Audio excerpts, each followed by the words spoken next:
Colonialism means वसाहतवाद. Colonialism means one country exploiting another country by making it into a colony. तो जो एक country है वो अपनी जो कॉलोनी है वो दूसरी कंट्री में बनाती है. A powerful country on the basis of economic and military strength occupy another region and establishes political supremacy.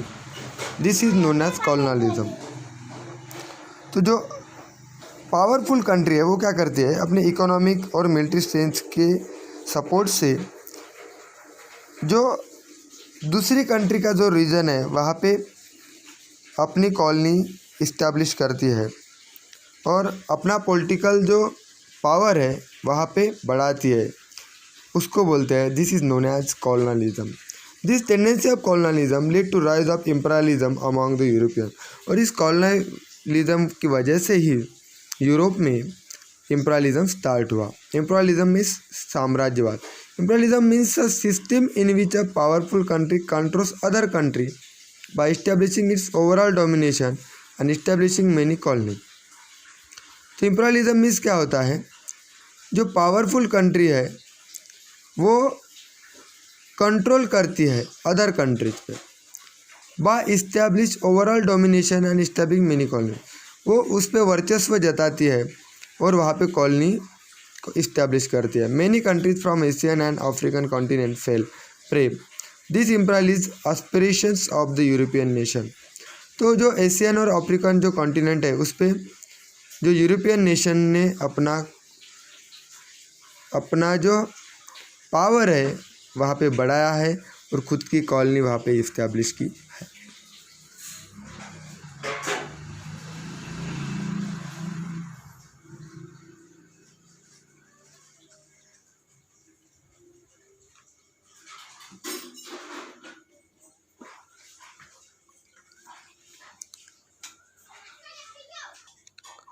Imperialism में जो विकसित राष्ट्र है वो अपनी जो कॉलोनी है वो अविकसित राष्ट्र पे इस्टेब्लिश करती है और उसको बोलते हैं इम्पीरियलिज्म.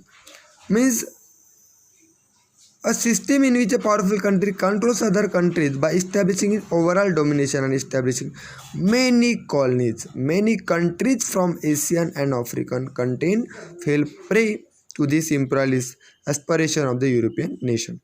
तो एशियन और अफ्रीकन की बहुत सारी जो ऐसी कॉलोनीज है जहाँ पे यूरोपियन नेशन ने अपना हक जताया है. Imperialism of British East India company in India.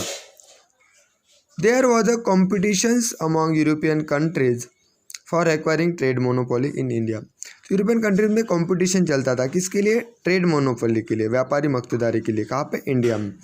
The British establish British East India company in 1600 AD. तो British establish British East India company in 1600 में उन्होंने क्या किया, ईस्ट इंडिया कंपनी को इस्टेब्लिश किया फॉर ट्रेड इन इंडिया. किसके लिए, India में ट्रेड करना. This company took permission from empire Jahangir and establish इस फैक्ट्री इन सूरत. तो इस कंपनी ने परमिशन कहाँ से ली, एम्पायर जो जहांगीर है उससे वो परमिशन ली और वहाँ सूरत में उन्होंने फैक्ट्री इस्टेब्लिश की. The trade between India and England was carried out तो दिस कंपनी. तो इसके वजह से क्या हुआ, जो इंडिया और इंग्लैंड है उनके बीच व्यापार शुरू हो गया.